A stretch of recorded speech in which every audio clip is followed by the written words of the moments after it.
I had no idea that that night would end up being the beginning of the end. I entered the hotel's main hall and the first thing I saw was Laura laughing with another man's hand firmly gripping her waist. The sound of a glass breaking against the marble woke me from the rage burning in my chest. It was my glass. The people around them, between laughter and knowing glances, pretended not to know me. That guy, Jorge Mendez, was not only my vice president of operations, he was the guy the first had rescued from ruin. When they saw me, Laura turned her face away with a grimace that was meant to be a smile, but only showed contempt. She spoke to me in that tone she used when she wanted to treat me as if I were a child with some mental disability. "Didn't you see my message?" she asked. I checked my phone. There was nothing. She, without losing her false elegance, added, "You weren't invited." The humiliation wasn't just the deception, it was the staging. Her influencer friends, my partners and employees, they all knew it. No one said anything. Jorge took a step towards me as if he wanted to defuse the situation, but I didn't give him any space. "I enjoyed the night," I said calmly and left. My exit resonated in the uncomfortable silence of the living room. In the garage, inside my car, I took a deep breath for exactly 3 minutes. Then I called Clara, my trusted assistant for 6 years. "Cancel everything with Laura's name on it, cards, trips, accounts, everything." She didn't ask me why, she just asked me for the scope of the order. "Everything, right now. I want proof of every move." Her efficiency was always lethal. As she drove back to the penthouse, the city seemed empty, as if it knew that something had died that night. There were no lights at home, no music, and not even the smell of the expensive perfume she always left in the air. I poured myself a glass of whiskey and waited for Clara's notifications. They didn't take long. Trip to Greece canceled, luxury car returned, credit cards frozen. Laura would find out when she tried to pay for the next drink. I slept in the guest room, away from his side of the bed, as a preview of what was to come. At dawn, I arrived at the office before anyone else. Clara was waiting for me with coffee and a dossier. She tried to use her card at midnight and it was denied. She called the company. They told her to talk to you. Jorge also had problems with his corporate card at a bar. I opened the file, contracts, shares, expense records. I called the CFO and we had the most important meeting of my life. That day, I decided to sell my 90% of the company and remove Jorge from his position for embezzlement. It wasn't a fit of jealousy, it was a cold, surgical execution. I spent the entire morning reviewing every irregular expense Jorge had with the financial officer. Dinners at fancy restaurants with no clients present, jewelry paid for as corporate gifts that ended up in his apartment, hotel stays with Laura registered as work meetings. Everything was perfectly documented. At noon, I signed the sale of my stake to an investment group that had been trying to buy the company for 2 years. They assured me that they would keep most of the staff, but that Jorge would be leaving that same day. They had no trouble accepting my condition. Clara came into the room with a report. The local press had received photos from last night. Me leaving while Laura and Jorge posed as if they were a couple. They wanted a comment. I told them, no comment. She also informed me that Laura's assistant had called in tears asking that the cards be reactivated. I didn't respond. I just ordered that the meeting to announce the sale would be the following day with all the executives present and that Jorge would not find out until he was seated at the table. The next morning, the boardroom was full. I presided over the table with Clara next to me, with folders for everyone. Jorge sat in the back with a hungover face and a wrinkled shirt. Effective immediately, I am selling my stake in the company. Most of you will stay, some will not. I turned to him. Mr. Mendez, you are dismissed for misuse of funds. Security will accompany you to collect only your personal belongings. I read him the charges out loud, 18,000 euros in personal expenses at the company's expense. When he tried to excuse himself by saying it was all because of my inability to satisfy my wife, I smiled and called the guards. His anger and threats didn't stop me. I watched him leave empty-handed. After that, the meeting continued as if nothing had happened.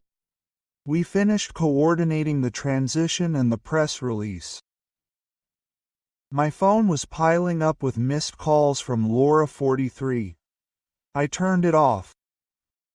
By the end of the day, my lawyer was waiting for me with the divorce draft. The prenuptial agreement left almost everything off limits to him: the house, the company, the money I had before we got married.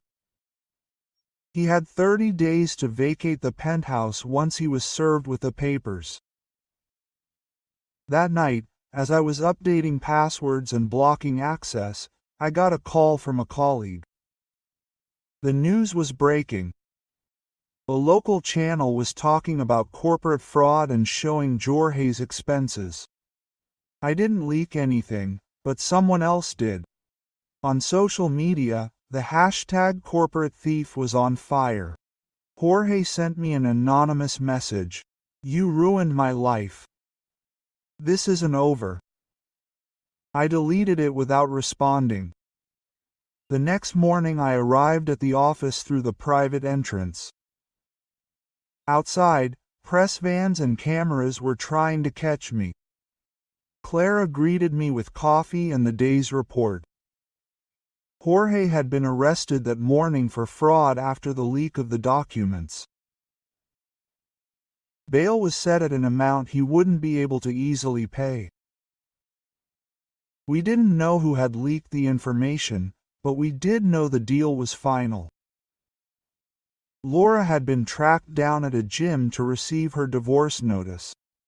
I was told she threw the papers at the messenger and accused him of violating her privacy. I didn't care. All I wanted to do was close all the doors to my life. The rest of the day was spent on calls with lawyers. The new owners of the company wanted to speed up the transition to get away from the scandal. I accepted. The sooner I could disengage, the better. My personal phone, which only my family had access to, rang. It was Laura. I answered. It started with a, "We need to talk," and ended with her yelling at me that I was humiliating her in front of everyone. I replied that she had earned the humiliation all by herself, that it wasn't one night, as she said, but 18 months of expenses and trips paid for with stolen money. She hung up without answering. That same afternoon I signed the final transfer of the company. I left with $157 million in the account and no future obligations.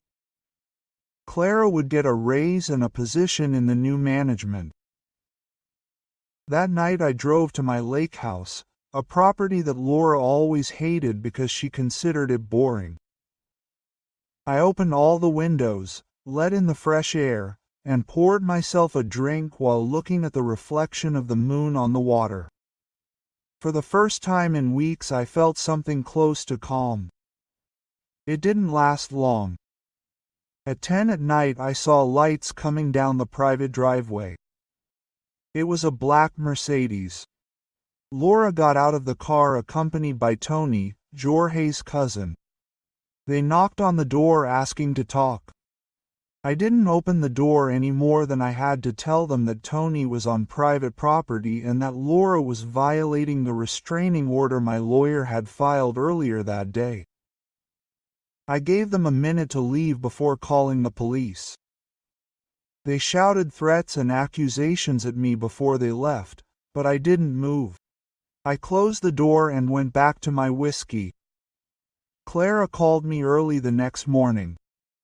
Laura had tried to stay at a fancy hotel and her card had been declined. She ended up at her sister's house. She also told me that she had tried to move furniture out of the attic but could only take what she could prove was hers. Clothes, jewelry, cosmetics. Everything else purchased in my name was hers to keep. That same day, the new owners made the purchase official and I had no further involvement with the company. I was left with my money, my clean reputation, and the knowledge that I had closed a chapter and left no loose ends.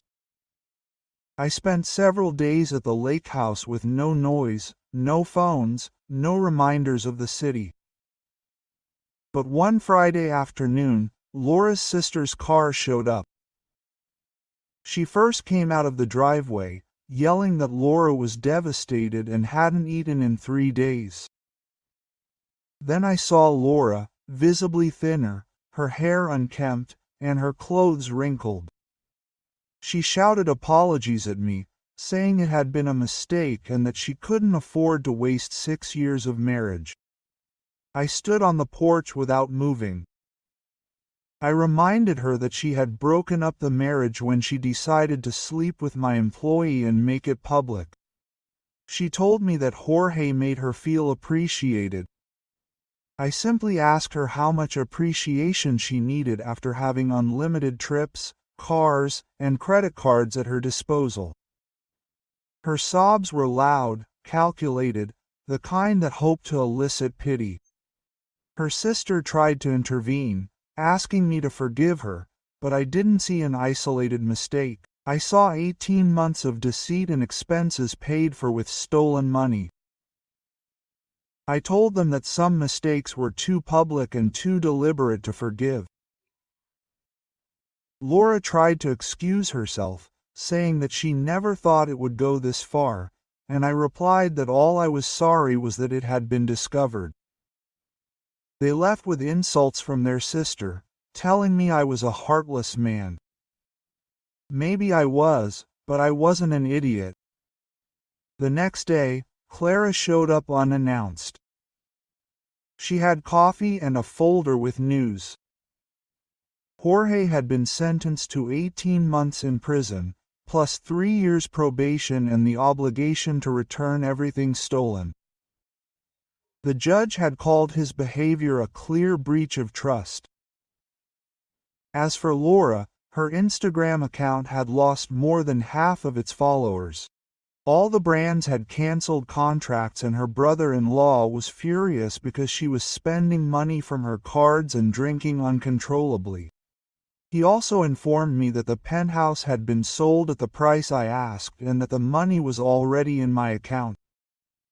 In that folder there was also a newspaper clipping with my photo of the betrayal of success, how an entrepreneur turned a personal crisis into a business victory. The article detailed how I had left the company while protecting my assets and my reputation. Some called me cold and calculating, others an example of how to handle a betrayal. I closed the folder without giving it any more thought.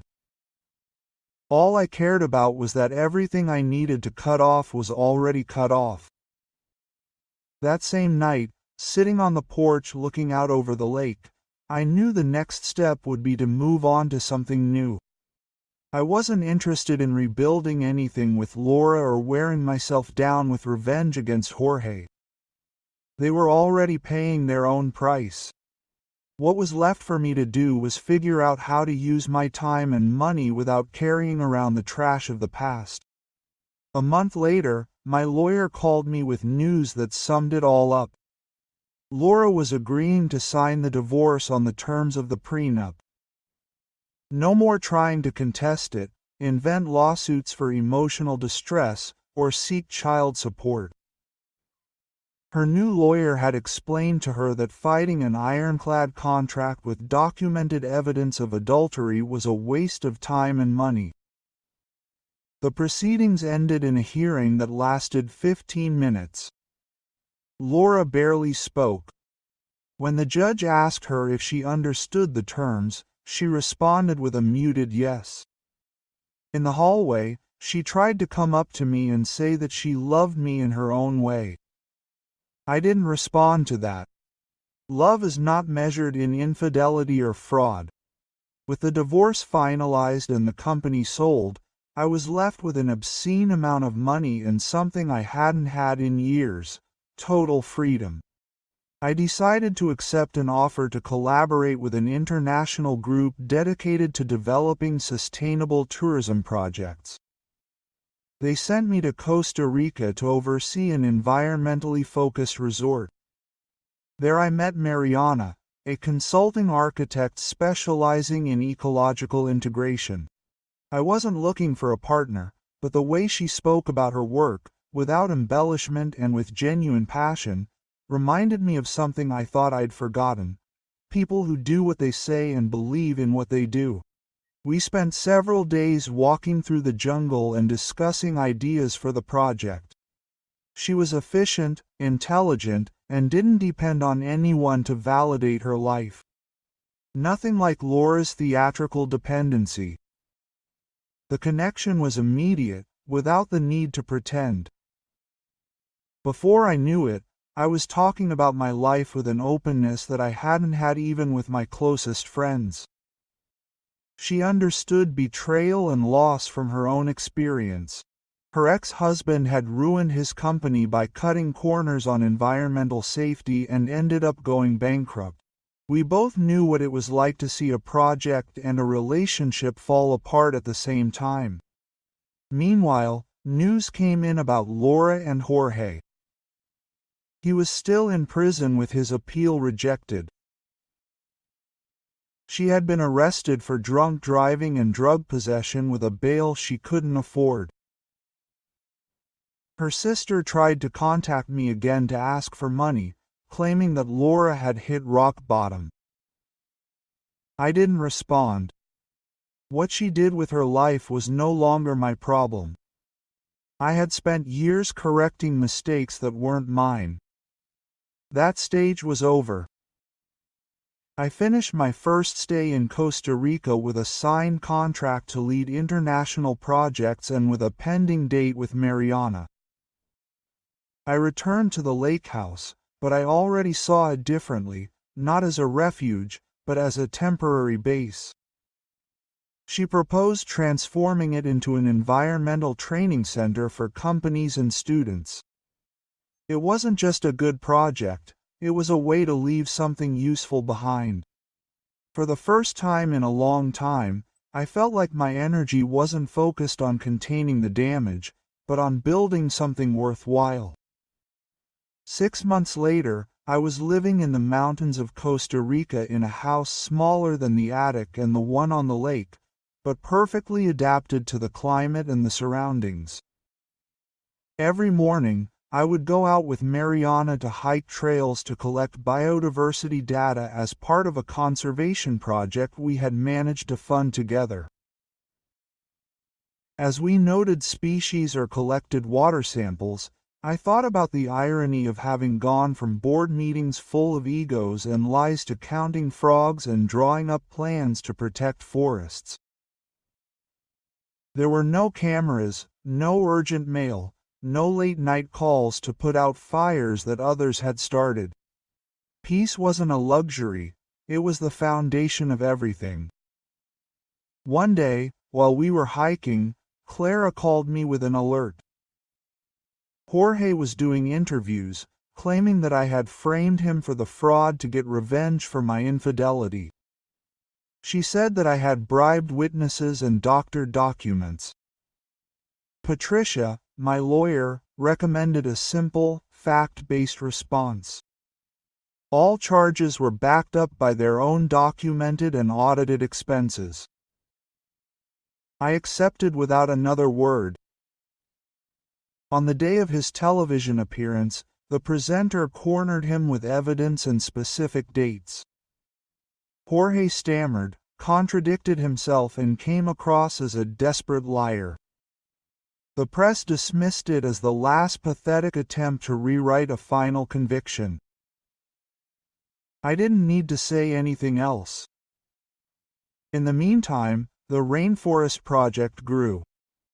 We managed to close agreements with local communities to generate employment without destroying the ecosystem.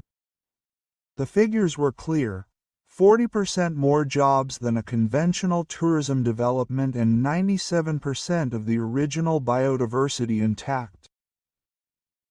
We presented the results at an international conference in Geneva, and what began as a one-off commission became a model that several organizations wanted to replicate. In the corridors of the event, Mariana and I received proposals for collaboration from Africa to Southeast Asia. For the first time, I felt that the work I was doing wasn't just filling bank accounts, it was leaving something valuable behind. News about Laura stopped meaning anything to me, although Clara kept me updated as per protocol. She had been sentenced to 1.5 years in prison, 3 years of probation, and had been fined heavily. Her old contacts had abandoned her, and even her family avoided mentioning her. I felt neither satisfaction nor pity, only indifference.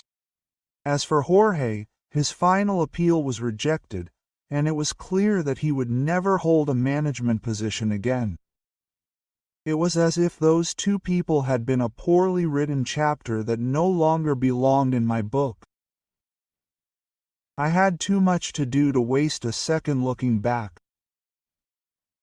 The last time I was at the lake house was to hand over the keys to an environmental foundation that would transform it into a training center. I didn't sell it, I didn't leave it empty, I turned it into something useful. Mariana was by my side when we signed the transfer. That night, back at our mountain home, I told her that everything we had been through, the betrayal, the sale of the company, the divorce, had been worth it if the result was the life we now had. She smiled and replied, "It's not what you lost that matters, it's what you chose to gain." And she was right.